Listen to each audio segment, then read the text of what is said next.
Hello, this is Vlad and a new story from my channel, Amazing Stories.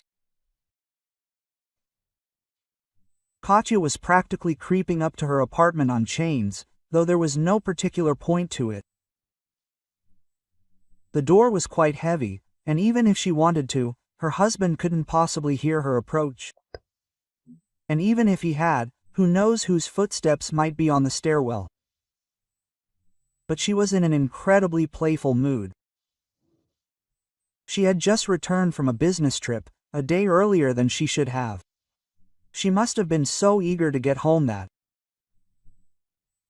she'd somehow managed to wrap up all her work as quickly as possible. And now she was looking forward to a cozy evening with her beloved husband. Of course, Dimka would be surprised, but also delighted. What could he do without it? They'd order something from their favorite restaurant, or maybe even decide to walk there themselves. Luckily, it was just a stone's throw from home. And there would be delicious food, wine, candles, and light, pleasant music. In short, romance. Something, frankly, hadn't been seen in their relationship for so long. But Katya believed it hadn't vanished without a trace and that it could still be brought back. However, when she quietly opened the door, an unpleasant discovery awaited her right on the threshold. Her husband's shoes were scattered practically in the middle of the hallway. Oh, how she'd fought with him about that stupid habit. But now, of course, the shoes themselves, thrown anywhere, wouldn't have been enough to upset her. But the fact that high suede boots, obviously women's, were found next to them did. Katerina herself had never worn anything like them, and the shoe size was clearly larger than hers. So much for the surprise. She barely restrained herself from laughing hysterically. It felt like she'd stumbled into a not-so-funny joke.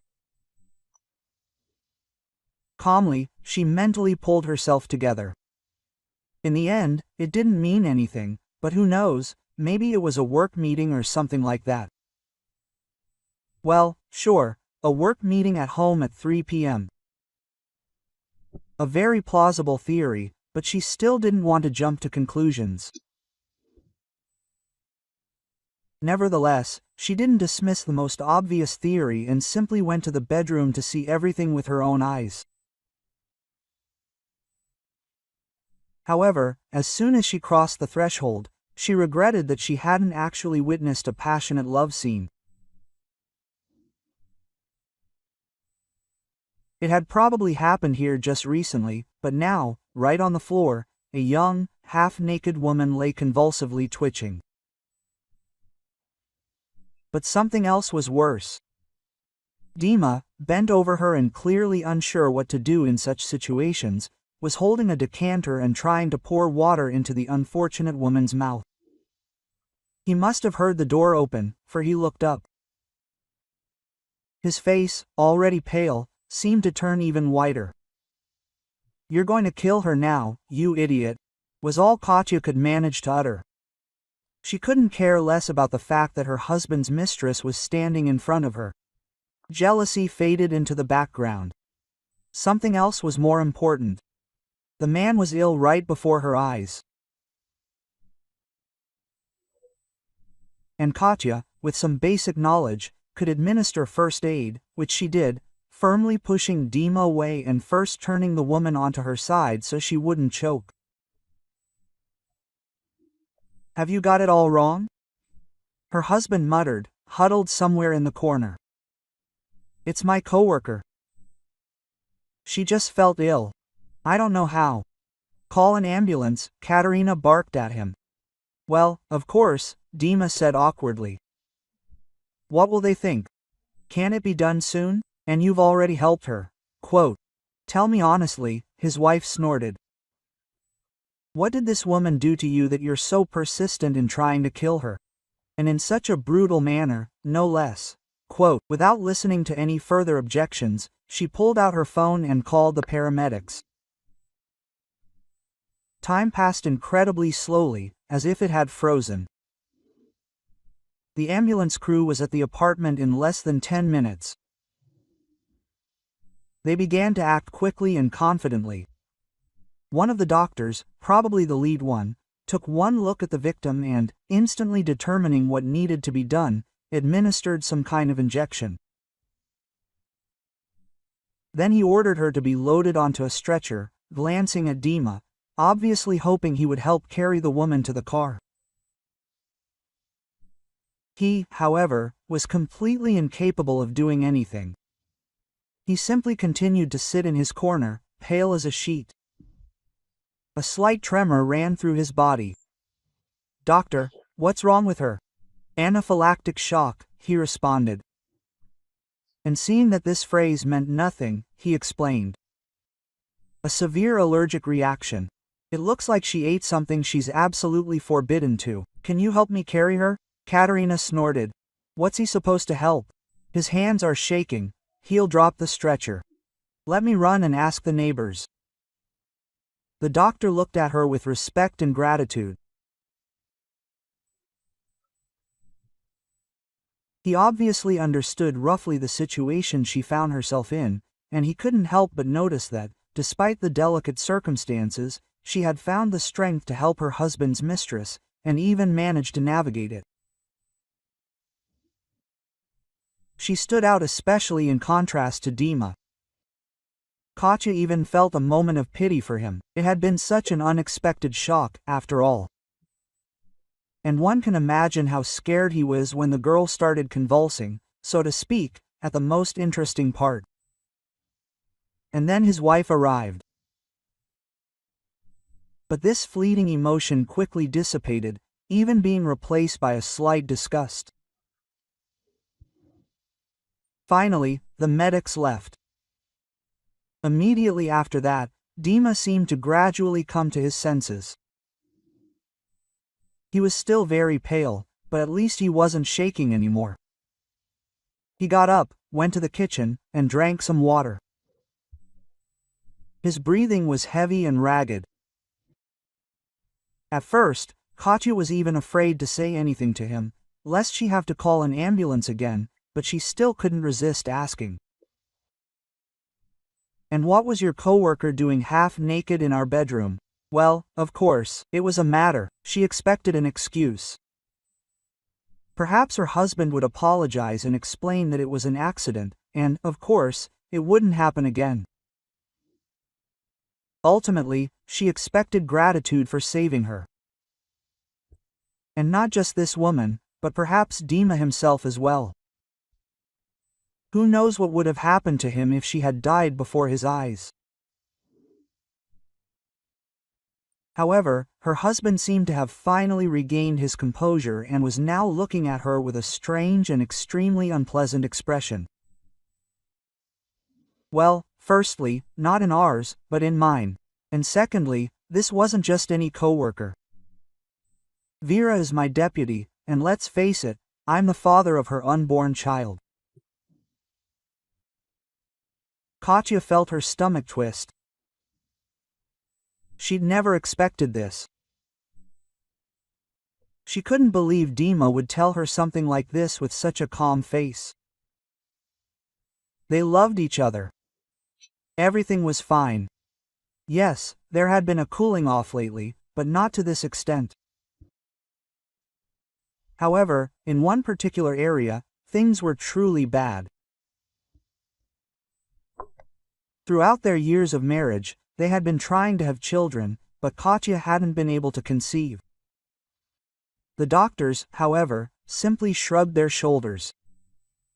They couldn't find any abnormalities. She was suffering terribly. Nothing worked, no matter how hard she tried. And yet she continued to fight stubbornly, never losing hope. It was quite possible that she simply hadn't met the right doctor who could figure out what exactly was wrong. And Dima, apparently, wasn't prepared to wait any longer. He found a simple solution. Quote, "I always knew it was you," he continued.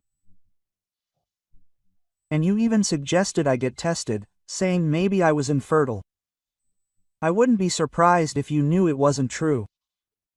You were just trying to keep me around, pretending it wasn't your fault. But, as you can see, everything hidden comes to light. And Verochka proved perfectly well that I, of all people, was definitely fine. Katya remembered that moment perfectly. Dima had practically had a fit, which he had frightened her. Then her husband had shouted that he couldn't possibly have any problems like that. And anyway, you can't say things like that to men, that it was clearly her fault. In a way, Katya could even understand him. After all, her husband, for as long as she knew him, had always dreamed of children. Quote, Dima, she whispered, not really understanding what she wanted to say. Oh, just don't make a scene, her husband interrupted sharply.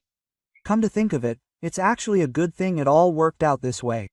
I was still racking my brains trying to figure out how to say it to avoid a tantrum, but then it all sorted itself out. Yeah, Katya snorted skeptically. It was just a great decision. Enough already. I could have managed just fine without you. And one more thing. Pack your things and get out of my apartment. I'll have a new wife soon, especially with a child. You have no business here. It doesn't matter that we bought this apartment together, Katya said indignantly. And my parents gave me part of the money for it. It's as much mine as yours. It doesn't matter. Quote, Dima's smile was more like a rock. Who knows who bought what and when? It's registered to my company, after all.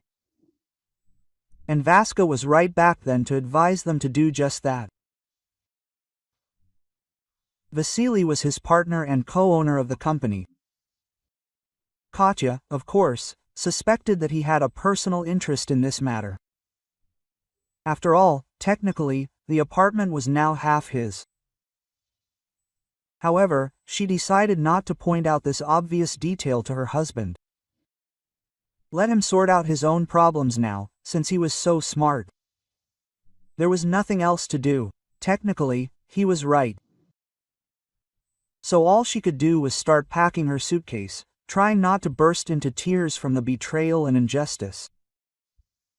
The last thing she needed was for him to notice her tears. He wouldn't miss the opportunity to start a scene and accuse her of trying to manipulate him. Oh no, she'd already heard too much today. And besides, Dmitri remarked as she was about to leave, you're no longer welcome at work. I'm doing a great job.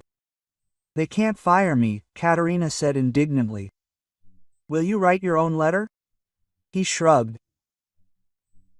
I assure you, no one will let you work at this company anyway.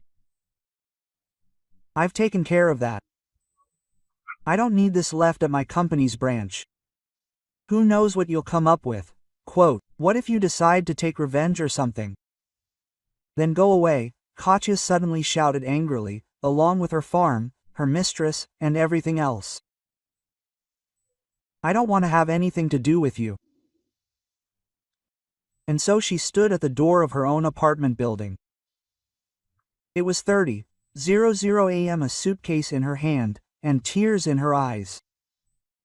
How could he do this? What did she do to deserve this treatment? And the question was much more pressing. What should she do now? Her husband had taken everything from her. Katya sighed heavily and wiped away her tears. Standing in the cold, pouring rain was no solution in any case. It hurt, it was offensive, but something had to be done. She couldn't die now because her beloved husband suddenly turned out to be a completely bad person. She resolutely took her phone out of her jacket pocket and dialed a number.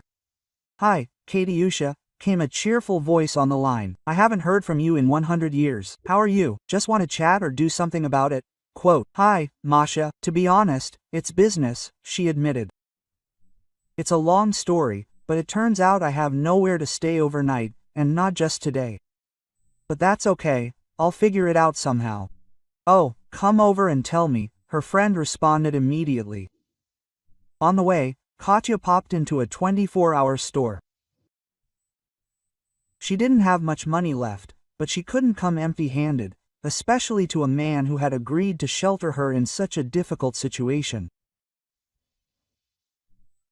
She got to Masha's place late at night. Her friend didn't ask about anything, just put her to bed, and they talked in the morning. Oh, well, Masha shook her head, listening to her incoherent story, interspersed with sobs. Listen, at least while mine is on a business trip, you can stay with me. Thanks. I need to look for a job, Katya muttered. I really don't know where to start. Can we register you on a special website? Masha suggested. I just recently completed that whole quest, so I have a general idea of how it all works. You can even view the ad from my computer. Oh, thanks. Quote. No, Masha has been really helpful so far. Together they put together a resume. Masha gave her some tips on what to look for in job postings and interviews. Less than a week passed, and she found a job, an administrator at a private clinic with flexible hours and a decent salary. Katerina got ready for her first day of work with understandable anxiety. She couldn't figure out what to wear for a long time. She almost forgot the clinic key she'd been given at home and would have definitely been shocked if Masha hadn't brought it to the bus stop. Finally, she arrived and settled in at the reception desk. The day was going well. There was nothing really new in her duties, and Katya handled it perfectly. She scheduled clients, called to confirm appointments, checked her email, and answered letters. But then, in the afternoon, something completely unexpected happened. The clinic door opened, and a man walked in. His face immediately seemed somehow familiar, but Katerina couldn't figure out where she'd seen him before. The newcomer, in turn, seemed to be doing the same thing. He carefully examined her features. So it's you, the man exclaimed unexpectedly. The woman from the call who provided such excellent first aid to her husband's mistress. Oh, now you almost consider her a wife, Katya smiled sadly. And you? It turns out that the same doctor who arrived in the ambulance. What a coincidence. And I work here now. By the way, my name is Katya, and mine is Kostya, he smiled. And it so happened that I work here too. Well, or rather, I work part-time. The ambulance, you understand, doesn't make much money, so I have to make ends meet. Yes, I understand, Katya said sympathetically. Of course, I'd like to be paid accordingly for such a responsible job. Well, it is what it is, Konstantin sighed. But why are we talking about me? You said your husband left you for that woman. Well, don't be upset. I think you deserve a normal man by your side, not that idiot. Thank you, Katya said. At this point, Kostya suddenly began looking around, as if he was afraid of something. Then he walked closer to the reception desk, leaned right in and quickly whispered in her ear. She didn't even immediately understand what he was talking about, but when she did, she froze for a moment. Quote. Listen, he said, there's something wrong with that woman's test results. She got too much of the allergen, and allergy sufferers, especially those with such a strong reaction, are usually aware of their problem and behave very carefully. That is, as if someone had deliberately secretly slipped her a substance that caused such a strong reaction. Having said this, he, as if nothing had happened, pulled away and continued a completely small talk. Katerina could not forget his words for the rest of the day. What was going on? Her husband decided to deliberately poison his pregnant mistress. Well, why? What kind of incomprehensible game is this? After thinking it over carefully, Katya made a completely unexpected decision and went straight after work to see her mother-in-law. She knew that this woman strongly disliked her, but she doted on her only son. And if she found out that he got involved in something dangerous, she would do everything possible to get him out. And this could be useful for Katya herself. Well, affairs. After listening to her story, the mother-in-law shook her head, exactly like Masha. And his mistress is cheating on him? There is no way he could have a child with my son. Why is that? The daughter-in-law was even taken aback by the certainty of her tone. How can I tell you? Oh well, there's no point in hiding it anyway. Dima suffered from a dangerous disease as a child. He survived and recovered, but not without consequences. He is completely sterile. I didn't tell him, I was afraid of traumatizing him. So, it turns out that this mistress is cheating on him and, perhaps, even took this allergen herself in order to blame him. Why would she do that? Yes, it's unclear, said the mother-in-law. But I really don't want my son to end up in prison because of this goat. And you, I see, also want to get to the bottom of this matter. I propose that we join forces. Lyudmila Viktorovna never thought that she would ever hear something like this from you, Katerina chuckled.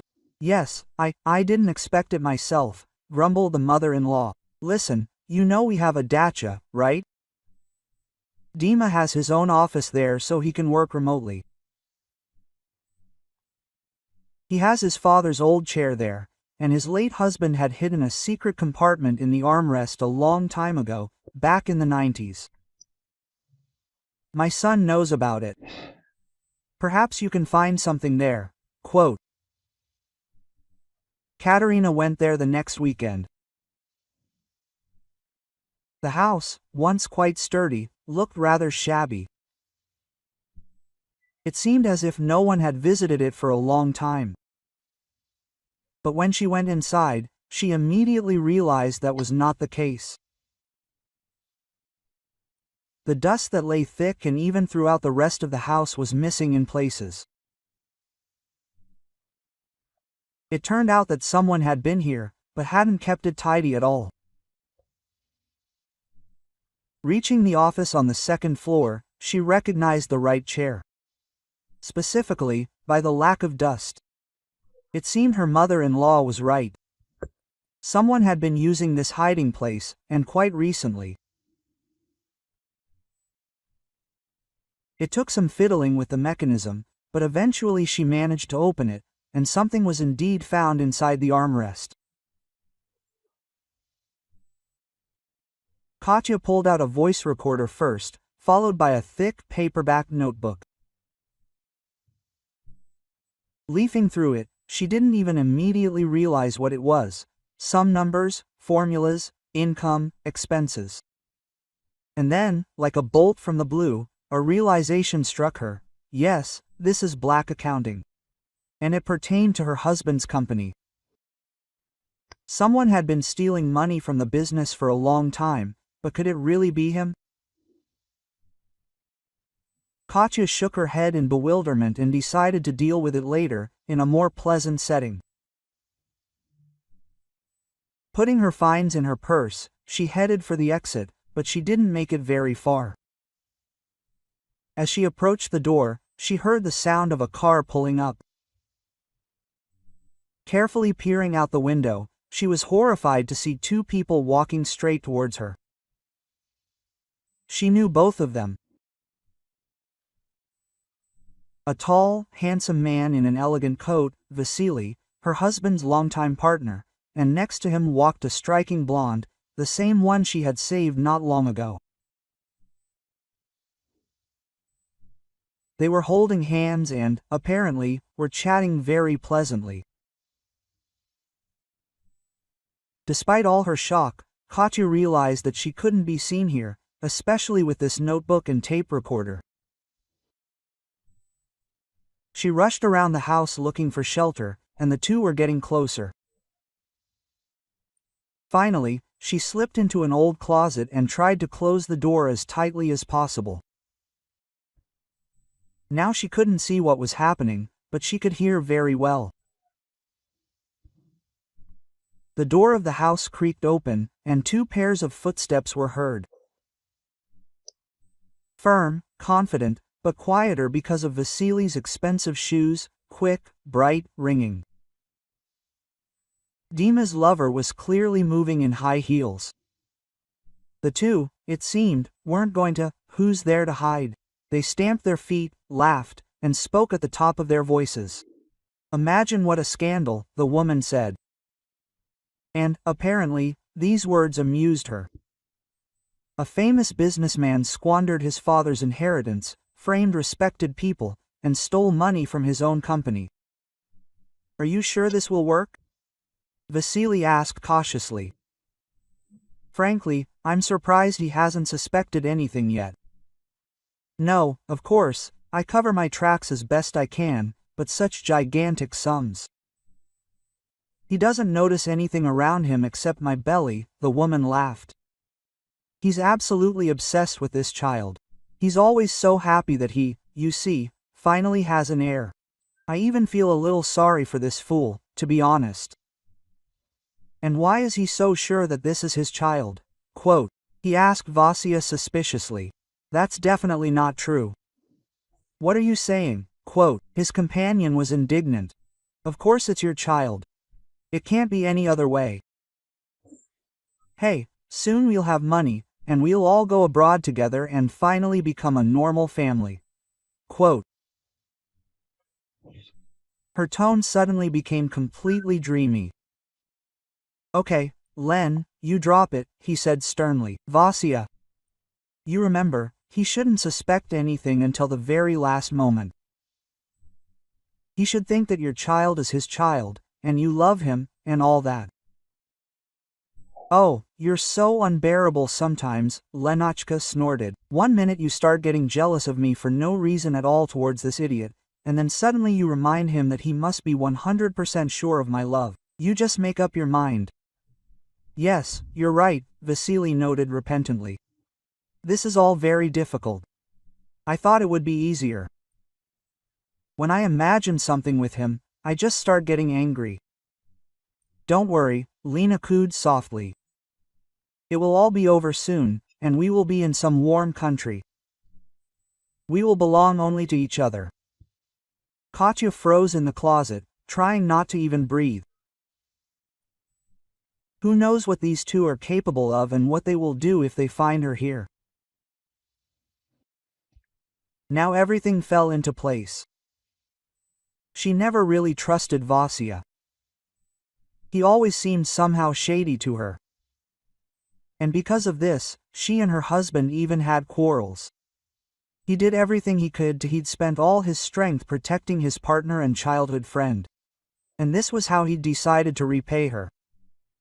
It turned out she'd been right all along. Lena and Vasily, meanwhile, continued discussing the details of their plan and, judging by the sound, were already approaching the stairs to the second floor.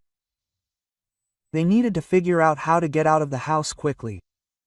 Any minute now, they'd discover their hiding place was empty. They'd start turning the house upside down, and, of course, they'd run right into her. At that moment, her phone vibrated in her pocket. Katya had set it to silent, just in case. But she'd forgotten to turn it off, and in this empty house, the sound seemed unexpectedly loud. The footsteps died away. Apparently, those outside also sensed that something was wrong. Quote, did you hear that? Vasya asked sharply. Maybe a mouse? Lena suggested. But there was obvious doubt in her voice too. Quote, and something tells me that mouse is in that closet right now, Vasya stated with a certain glee. Katya closed her eyes. She heard heavy male footsteps rapidly approaching her hiding place. And then the doorbell rang. Vasily stopped. The bell rang again and again. The one standing outside was clearly very persistent. Probably deciding that the mouse wasn't going anywhere, the man decided to see who was there.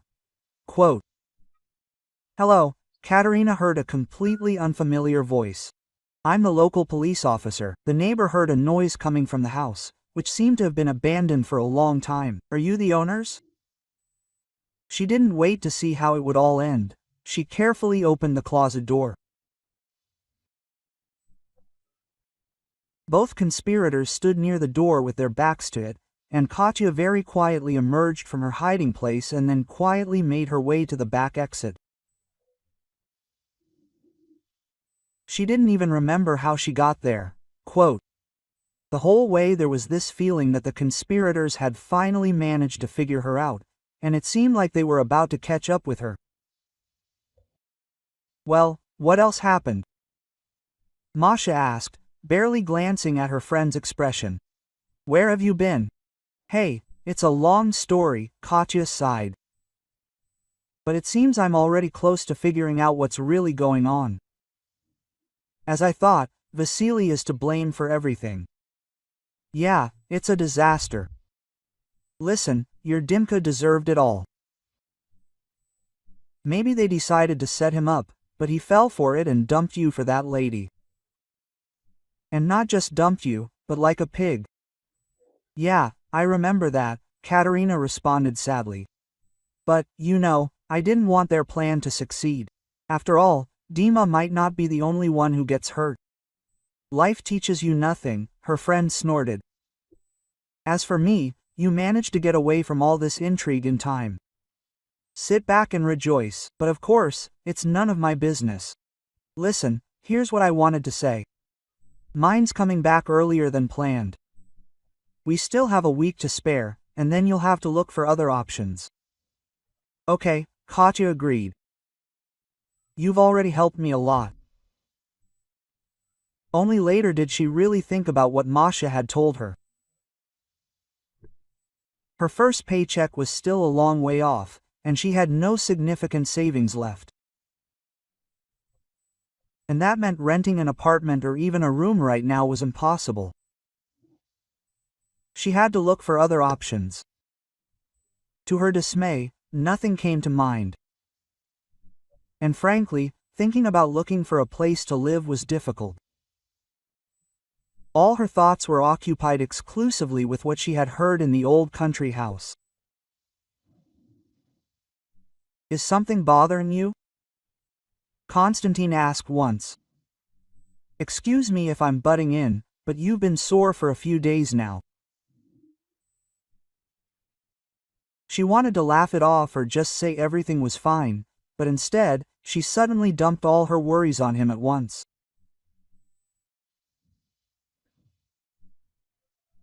"You know, you could stay with me," he said when Katya finished. "True, I also have a son, and he's in a wheelchair, but he's a nice, quiet guy. I don't think we'll get in each other's way." Quote, "Wow!" Katya exclaimed, instantly forgetting her own problems. "What happened to him?" "He had a bad fall off his bike," Konstantin explained sadly. "Actually, it's still possible to get him back on his feet, but it's not cheap. We tried to contact a charity that helps such children, but they refused." "It's a pity," Katya said sympathetically. "Well, I also think we won't bother each other, but I don't know how he'll take my presence." "Oh well, everything's fine," Kostya smiled. "You know, my son is often left home alone, and he gets lonely. And you're on a different schedule, after all. So if you really do move in with us, you can keep him company. If you want, we can consider it a deal. You get housing, and I'll provide extra care for Lyosha." "Well, if that's the case, then I agree." Katya smiled too. His son really turned out to be quite quiet and seemed to have already resigned himself to the idea that he would have to spend the rest of his life in a wheelchair. It seemed the boy wasn't even worried anymore. He was a rather smart and inquisitive child. Having gotten used to her a little, he began to happily tell her about all sorts of interesting things. And they became friends pretty quickly. Leosha didn't, he remembered. She died in the companies.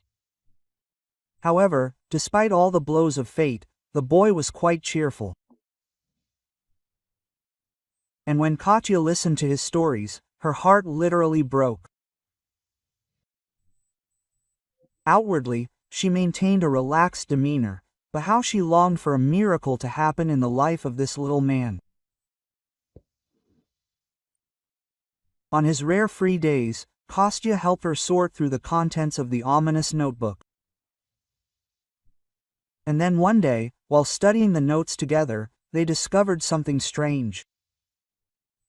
It turned out that Dima was on the board of trustees of the foundation to which the doctor applied for funding for his son's operation. But there was no talk of any refusal. The board of trustees actually approved the operation. But Kostya received a refusal, supposedly signed by the head, that is, Dmitri. And the money for the expensive operation, apparently, safely went to Vasily's offshore accounts. Katya watched this whole scheme in horror, trying to comprehend that her husband, albeit unwittingly, was complicit in the fact that the poor man, dear Leoshka, was literally robbed of a normal life. I wonder how many times they've pulled this off. Question mark. Konstantin whispered hoarsely. We can't leave it like this, Katerina said decisively. Quote, we have to stop them. I wonder how, Kostya asked regretfully. Quote, an incomprehensible notebook won't be enough for a case like this. The court is unlikely to consider it. Well then, maybe we should turn to my husband for help, Katya said thoughtfully. He needed to open his eyes to who his friend really is. Quote, I doubt he'll believe you, Konstantin shook his head. To think that you just want to get revenge on him for the divorce.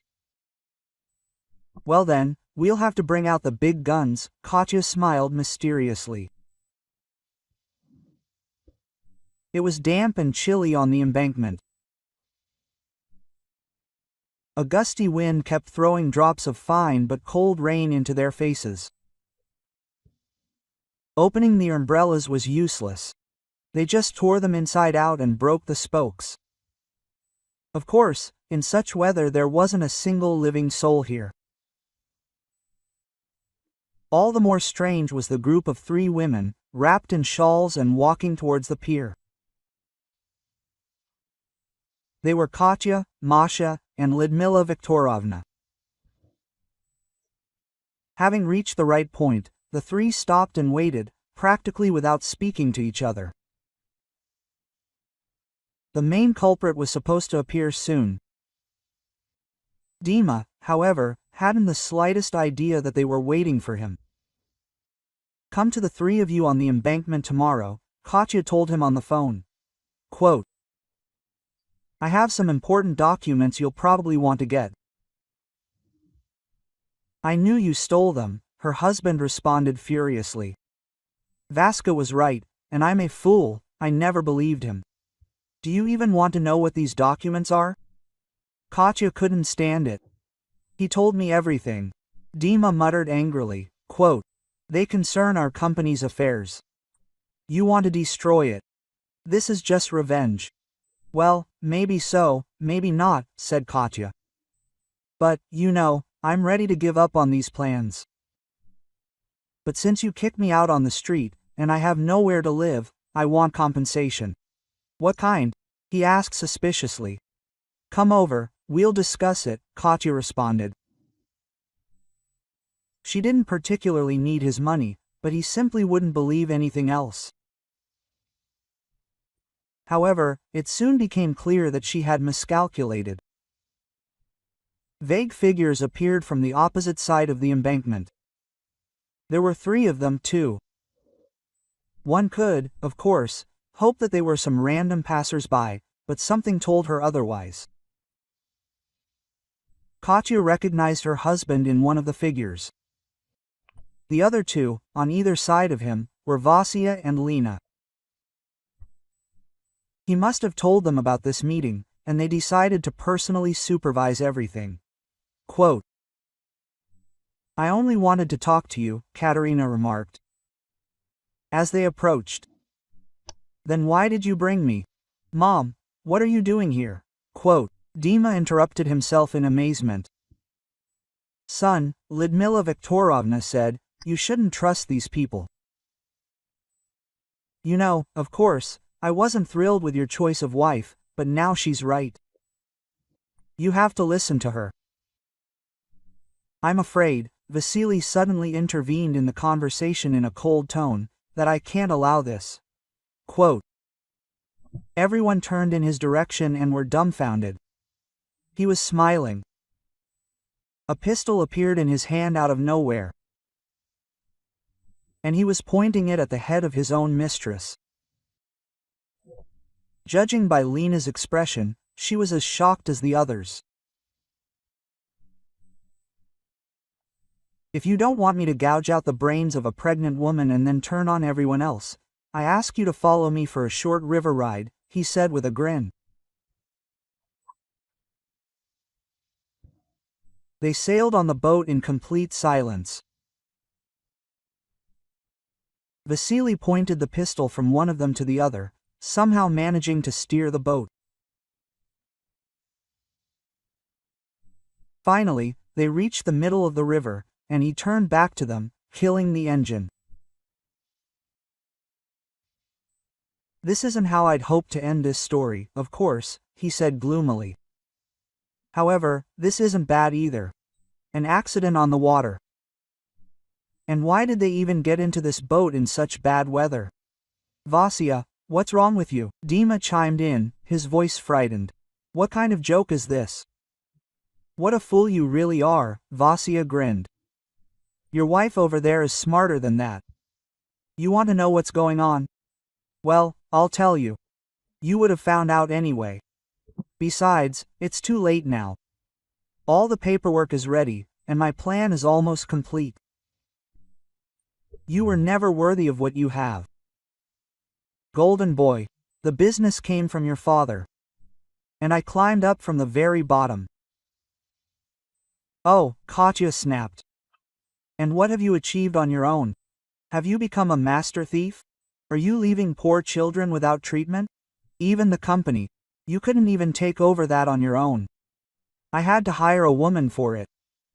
"Shut up," Vasya growled. "One way or another, the business will be mine, and you'll all go feed the fish." "What, did you want to kill me?" Lena said quietly. Quote, "And our child? Well, why do I need you in my new happy life?" Vasya chuckled. "Besides, how can I be sure the child is really mine? You slept with that loser too, after all. Anyway, enough of it. It's time to end this." Quote.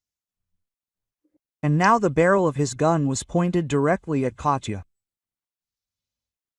It seemed like a second and he would pull the trigger. Suddenly, completely unexpectedly, a piece of tarpaulin lying right behind him moved. Kostya appeared from under it and rushed straight at Vasily. The bullet went off somewhere into the sky. A struggle ensued between the two men. The small table, clearly not designed for such treatment, began to rock rapidly. Katya felt herself losing her balance.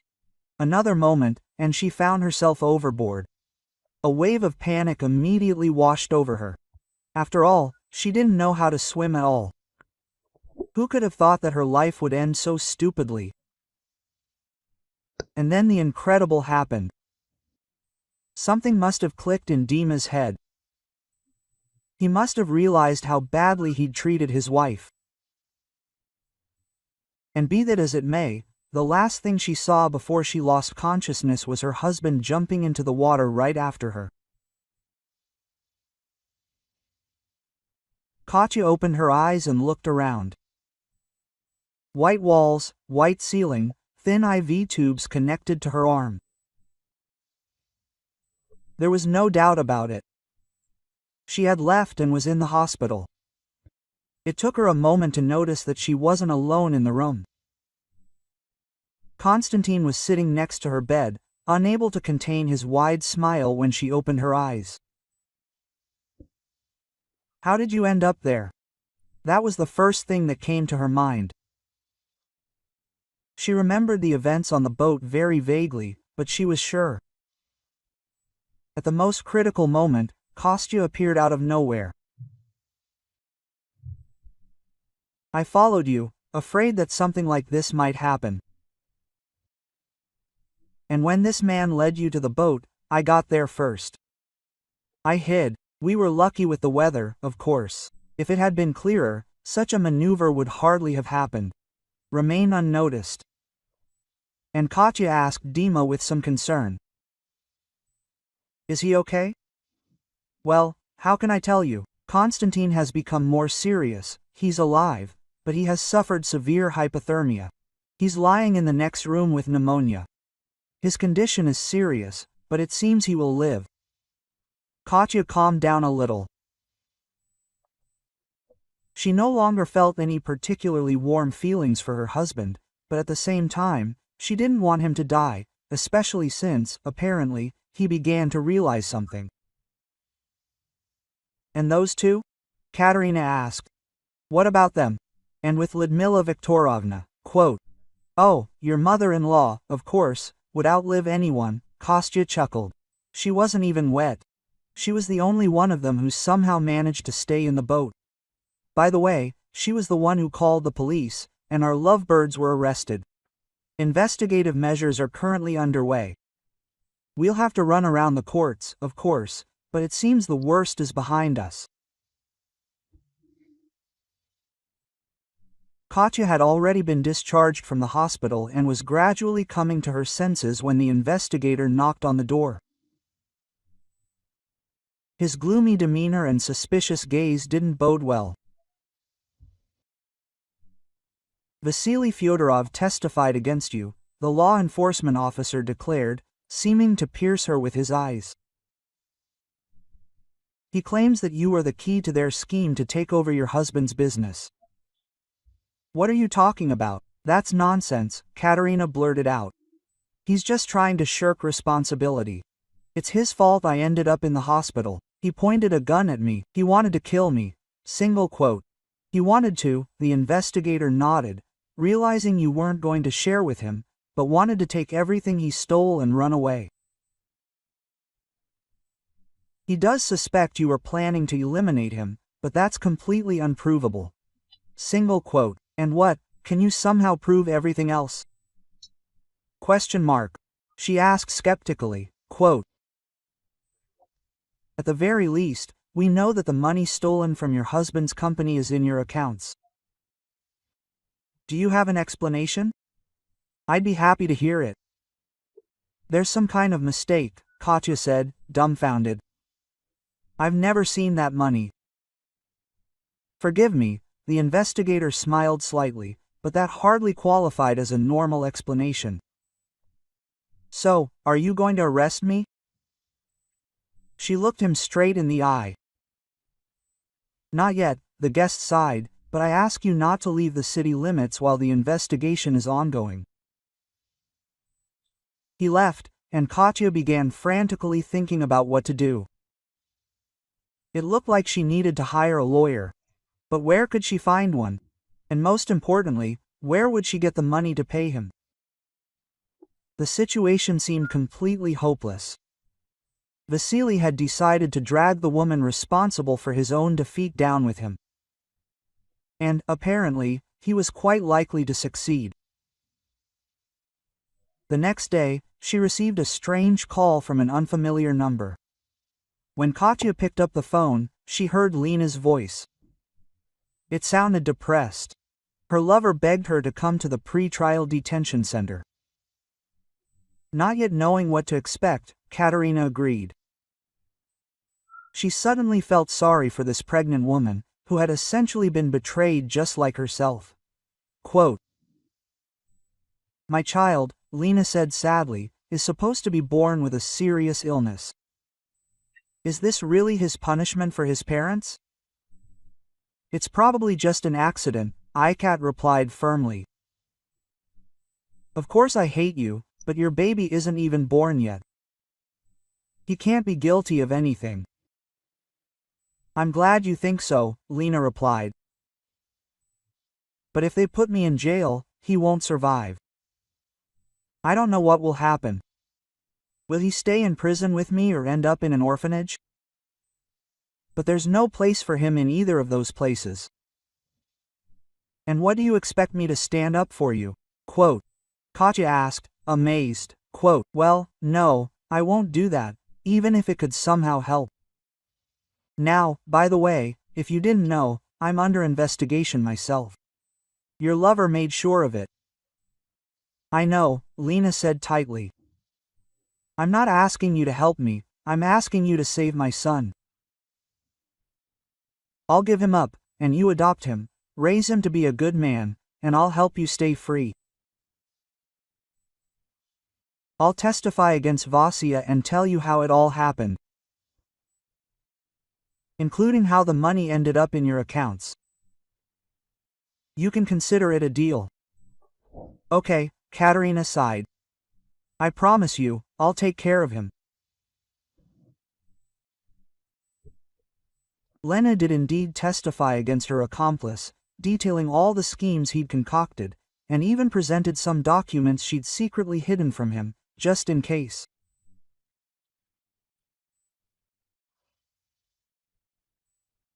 Katya was thus truly exonerated. When Lena gave birth right in the pre-trial detention center hospital, Katerina, true to her word, secured guardianship of the boy. Now she found herself caring for 2 sick children at once. And while Lyosha's operation could wait, things were far worse for Lena's son, whom she named Misha. He needed help as urgently as possible. But both her personal accounts and those of her husband's company were frozen pending the outcome of the investigation. Quote, "You had that antique diamond necklace," she turned to Lyudmila Viktorovna in despair. "You'll never wear it anyway. I beg you, sell it. Lend me the money for Misha's treatment, and I'll pay you back." "So you want me to sell a family heirloom to save someone else's child?" Her mother-in-law snorted. "And this after you nearly ruined my own." "I think your son made his own choice," Katya replied sadly. "But everything ended well for him. Safely." Lyudmila Viktorovna was indignant. "But he tried to commit suicide. It's good that the neighbor heard suspicious sounds and called the police."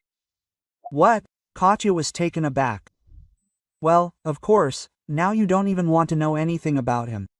And he's worried. Imagine what he's going through. His mistress betrayed him.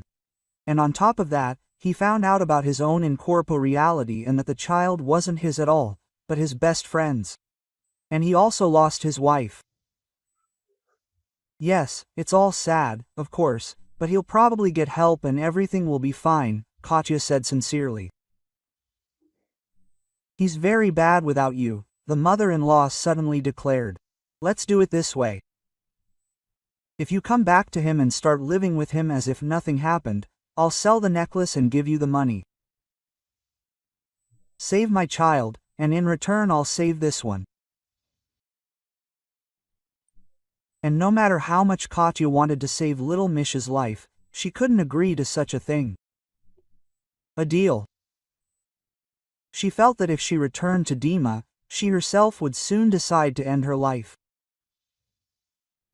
She didn't even want to see him, let alone live with him. Besides, she seriously doubted that Dima would agree to accept Vasily's child into their family. And even if he did, what kind of life would await a boy with such a stepfather? Besides, she had become attached to Lesha and even fell in love with his father. She couldn't imagine life without Constantine. He loved her. And how many people could she make unhappy by accepting such an offer? Yes, frankly, there was no guarantee that returning would bring anything good for Dima himself. They had to look for other solutions. Kostya was determined to help.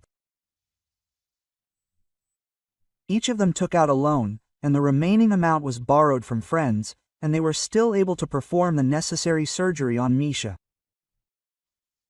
They made it in time. Now they had to think about how to repay the debts. After some time, the trial finally ended, and Vasily was sent to prison for the maximum possible term. Leni they took into account her cooperation with the investigation, as well as the fact that she had not planned any violent actions. Ultimately, they handed down a suspended sentence. Dima, tormented by pangs of conscience, transferred all his property to his ex-wife and went off to volunteer somewhere far north. He must have planned to atone for his own sins by helping others. But Kostya and Katya now had enough money to pay off Misha's debts and for Lyosha's treatment. A year later, all four were happily living in a new, spacious country house. Katya and Kostya got married. Alyoshka was finally able to get out of his wheelchair. Now, undergoing rehabilitation, he was learning to walk again. Everything was going well for him, so the doctors gave the brightest prognosis. He was very happy about the arrival of a little brother in their family and enjoyed playing with him. Mishka himself was doing well. He was growing up a healthy and strong child, and Katya and Kostya loved him as their own, no longer at all recalling its origins. However, they were expecting a third child, or rather, a baby girl. This time, a shared and dear one. If you like the story, please support me with a thumbs up button. It's a simple action for you, but it means the world to me. Thank you in advance and all the best. M.